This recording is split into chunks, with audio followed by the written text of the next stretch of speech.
where you have a majority of both houses of Congress who absolutely have refused in the past, in prior, the correct solution, and this is what made JV laugh, and you guys put it up on the internet, this executive in his prior administration to account. They're refusing to. You know what really gets under Trump's skin? Facts. When George Conway calmly listed all of Trump's business failures on live TV, our favorite Orange ex-president had a complete meltdown that would make a toddler look composed.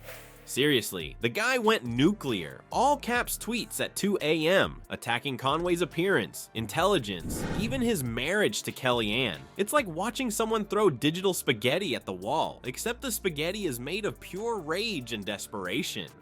Quick favor before we move on. If you appreciate this content, consider giving this video a like and subscribing to the channel. Believe it or not, more than 92% of viewers haven't subscribed yet. It's free and only takes a second, but it means the world to us. So did you subscribe already? Great, thank you so much for your support. Now back to the video. Ever wonder what happens when someone actually confronts Trump with his business failures instead of his mean tweets? Well, George Conway showed us, and it wasn't pretty. The conservative lawyer and husband to Trump's advisor Kellyanne Conway pulled off what you might call a live television experiment in truth bombing, and boy did it work. Nikki Haley, and the person who has really lost it the most is Donald Trump. Some people who have basically completely lost it.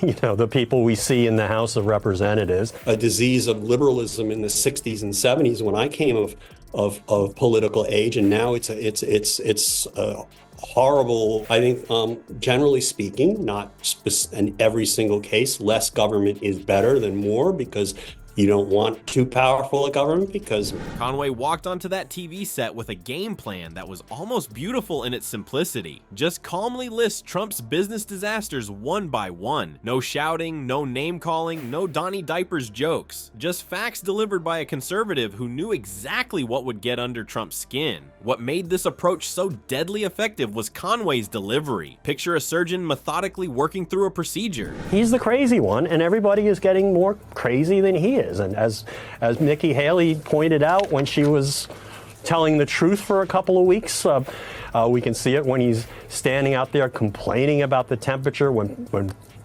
thermometers in the courtroom say it's 74, 75 degrees, he's saying it's freezing.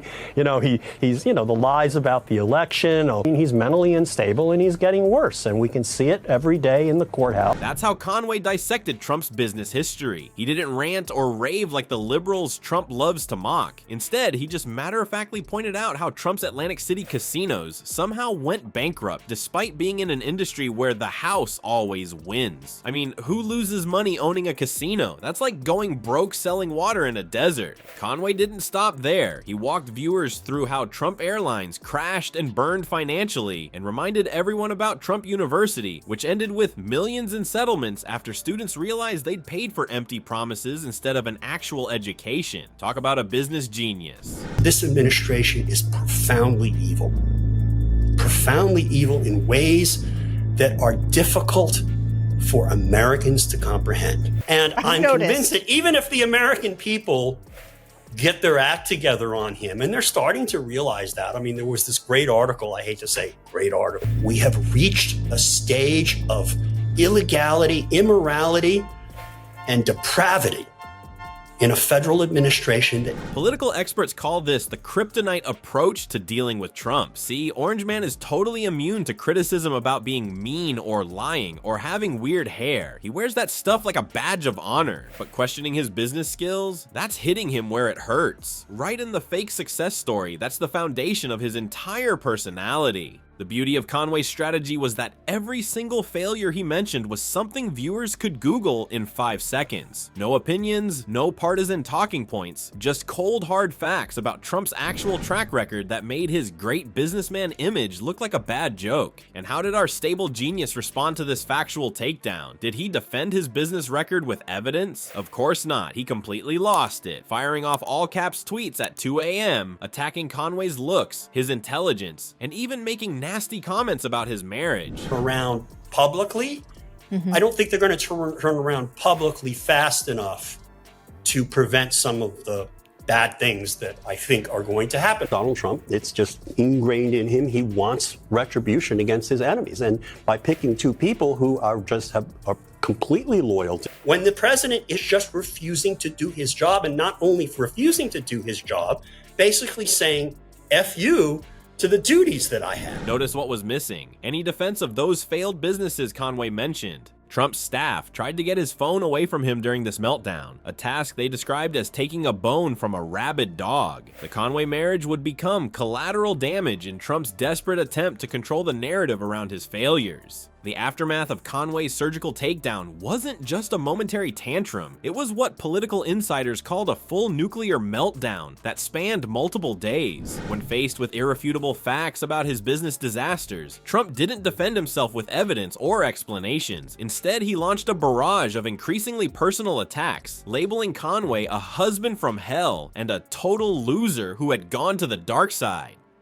Donald Trump, it's just ingrained in him. He wants retribution against his enemies. And by picking two people who are completely loyal to. When the president is just refusing to do his job, and not only refusing to do his job, basically saying, F you to the duties that I have. Behind the scenes, Trump's team was in complete panic mode. As his fingers hammered out all caps rants at 2 a.m., his staff reportedly scrambled to intervene before he could do more damage. But the real casualty of this meltdown wasn't Trump's reputation, it was the Conway family itself. What makes this situation truly disturbing is how Trump pushed Kellyanne into an impossible position. In Trump's mind, George's criticism wasn't just political disagreement, it was personal betrayal. Kellyanne later revealed to the Washington Post that there's a part of him that thinks I chose Donald Trump over him, which is ridiculous. One is my work and one is my marriage. But in Trump's world, that separation didn't exist. Trump's warped perspective equated George's factual criticisms to cheating, revealing the cult-like loyalty he demands from everyone in his orbit. It's like working for a toddler who thinks your spouse not liking his finger painting is grounds for divorce. The situation got even messier when the Conway's teenage daughter Claudia entered the fray through TikTok, publicly expressing her disapproval of her mother's role in the Trump administration. The family drama escalated so dramatically that Claudia eventually sought emancipation from her parents, publicly disowning them over their association with Trump. When your boss's Twitter tantrum ends with your kid trying to legally divorce you, that's a pretty clear sign your work-life balance has gone slightly off the rail.